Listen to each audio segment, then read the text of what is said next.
Hello बच्चों, कैसे हो आप लोग। तो बालकों, हम पढ़ चुके हैं किस किस चीज के बारे में, role of individual micro and macronutrients, उनके यूजेस अपटेक्स के बारे में, और इसके बाद टॉक्सिसिटी ऑफ माइक्रोन्यूट्रिएंट्स। तो जो मेटल आयंस होते हैं, जो नॉन मेटल आयंस होते हैं, चाहे नेगेटिव हो या पॉजिटिव हो, उनकी हो जाती है टॉक्सिसिटी, और जिसकी वजह से डेफिशिएंसी सिम्टम्स की तरह कुछ कुछ दिखना शुरू हो जाता है। तो उस वीडियो को आप चेकआउट कर सकते हैं आई बटन से। और चलिए शुरू करते हैं। Mechanism of ion absorption. Soil is a consortia. Soil is a consortia of all of the macro and micronutrients. So soil जो है वो मेजर एक रिजर्वॉयर है किसी भी टाइप के मिनरल आयन को अपटेक करने के लिए, और जो सॉइल से अपटेक नहीं होते उन्हें हम बोलते हैं non mineral ions. Mostly non mineral ions जो है वो कौन से हैं?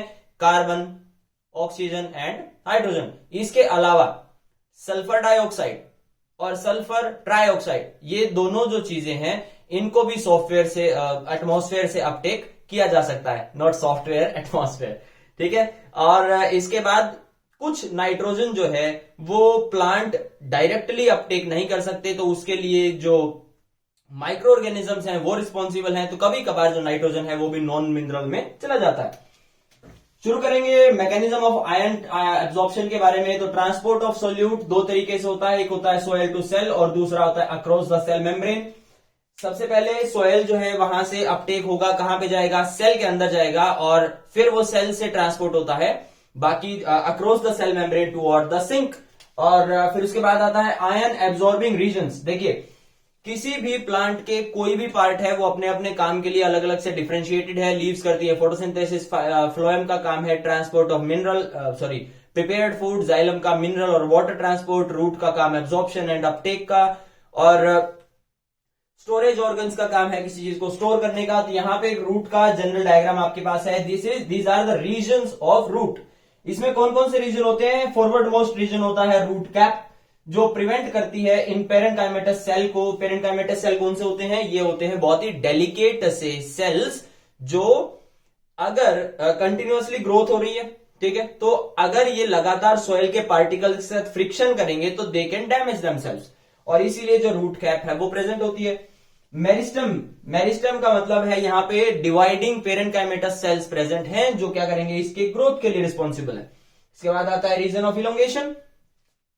अब जो सेल जो है वो डिवाइड हो चुका है, तो उसको अपने साइज को क्या करना है? इंक्रीज।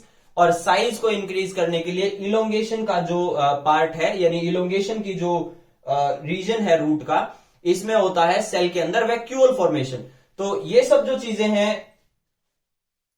इसके बाद आते हैं रीजन ऑफ मैच्योरेशन, यानी यहां पर जो सेल है वो इलोंगेट हो चुका है, अपने साइज को इंक्रीज कर चुका है।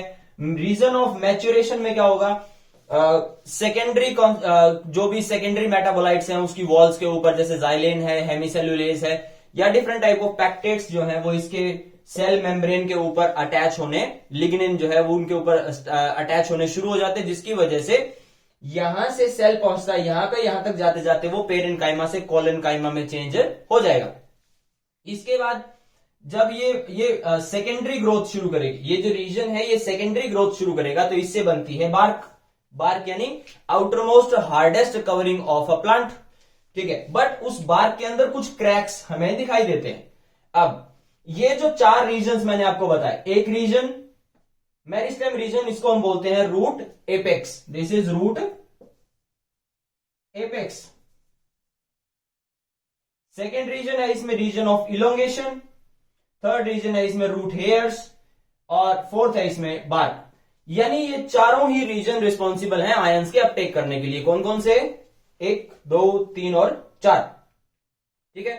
अब इन चारों से जो भी अपटेक होता है वो दो तरीके का होता है। एक होता है इनिशियल फेज में और दूसरा होता है मेटाबॉलिक फेज में। अब अगर पर्टिकुलर इनके अब्जॉर्प्शन की जनरलाइज्ड बात करें, तो जो अपटेक रूट एपेक्स करते हैं और जो अपटेक जो है वो रीजन ऑफ इलोंगेशन करते हैं, यानी रीजन ए और रीजन बी, ये दोनों जो भी अपटेक करेंगे वो सारा का सारा इनके खुद ही के अंदर यूज हो जाएगा डायरेक्टली मेटाबॉलिज्म के लिए, और यूज हो जाता है ऑस्मोटिक पोटेंशियल के मेंटेनेंस के लिए, ताकि और ज्यादा मिनरल्स को अपटेक किया जा सके। ये दोनों का जो भी अपटेक था वो हमारे हाथ से चला गया। साथ में जो ये बार्क के क्रैक्स हैं, इन क्रैक्स के अंदर से भी जो अपटेक होता है मटेरियल, वो सारा का सारा भी प्लांट अपने आप वहीं पे उसी जगह पर यूज कर लेता है। बात रह जाती है सिर्फ और सिर्फ रूट हेयर्स की। और रूट हेयर्स का जो भी अपटेक है वो हमने ट्रांसपोर्ट में पढ़ा था। एक होता है sidewise transport from root hairs to the xylem, और दूसरा होता है upward movement, that was ascent of sap. उनकी वीडियोस को भी आप चेकआउट कर सकते हैं।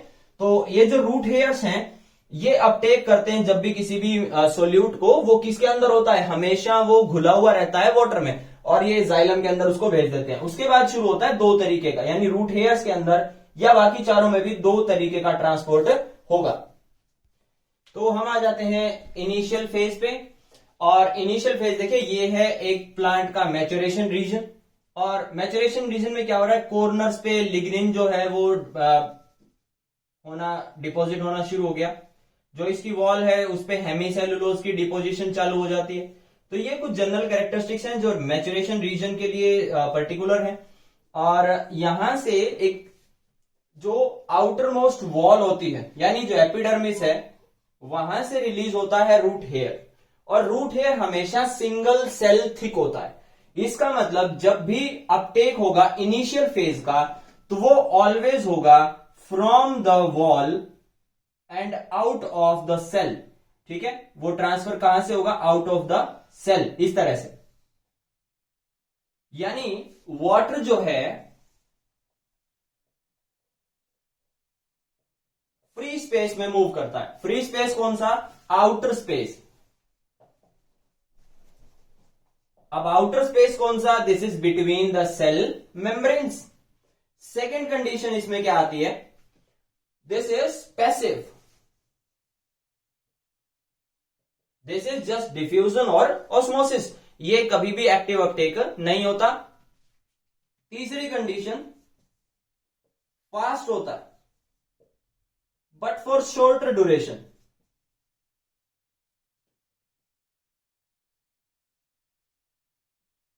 फास्ट होता है बट फॉर शॉर्ट ड्यूरेशन होता है। ठीक है, इसका जो अमाउंट है, यानी एक जगह से दूसरी जगह ट्रांसफर का जो अमाउंट है वो बहुत कम होगा। ठीक है, अब ये सब चीजें जो थी ये आ गई थी इनिशियल फेज में। सेकंड आता है हमारे पास मेटाबॉलिक फेज।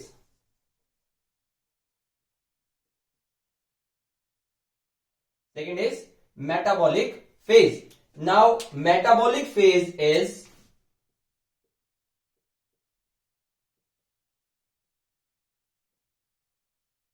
Active transport. ठीक है, मेटाबॉलिक फेज जो है वो किससे होगा, एक्टिव ट्रांसपोर्ट से होगा। दिस इज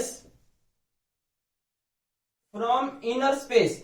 अब इनर स्पेस का क्या मतलब है, जो भी मटेरियल इस सेल वॉल के थ्रू पेनिट्रेट करके इस सेल के अंदर आया, यहां से दूसरे सेल में, यहां से तीसरे सेल में, फिर उसके बाद इस सेल के अंदर, फिर इसके बाद इस सेल में, और इस तरह से cell membrane to cell membrane transfer होता है। और एक चीज, ये जो सेल मेम्ब्रेन्स हैं इनके अंदर से ट्रांसपोर्ट कैसा होता है, हमेशा एक्टिव ट्रांसपोर्ट होता है, क्योंकि that is very much required for generation of negative pressure gradient. This is from inner space. Inner space के बाद इस प्रोसेस को क्या बोलते हैं, इसे बोलते हैं influx. The process is known as influx. ठीक है, अब इनफ्लक्स के बाद एक और चीज है कि ये जो प्रोसेस है ये हमेशा रेगुलेट होता है। देखिए, एक्टिव ट्रांसपोर्ट का प्रोसेस है, जिसका मतलब कोई ना कोई एंजाइम इसे मीडिएट कर रहा होगा, कोई ना कोई एंजाइम रिस्पॉन्सिबल होगा। तो ये हमेशा regulated by activators and inhibitors. ठीक है, अब एक्टिवेटर्स और इनहिबिटर्स जब तक इसको रेगुलेट करते रहेंगे, ये प्रोसेस एज इट इज चलता रहेगा। So thank you so much everyone, that was all about the ion absorption mechanism. और ये चीज को हम डिटेल में बहुत अच्छे से पढ़ चुके हैं चैप्टर +1 में। इसमें एक्टिव ट्रांसपोर्ट, पैसिव ट्रांसपोर्ट दोनों चीजें वहां आ चुकी हैं, तो आप उस प्लेलिस्ट को भी चेकआउट कर सकते हैं। और नेक्स्ट वीडियो में हम स्टार्ट करेंगे nitrogen metabolism, biological fixation and electrical industrial fixation, denitrification, nodule formation, and also we will gonna study the enzymatic fixation of nitrogen. Thank you so much.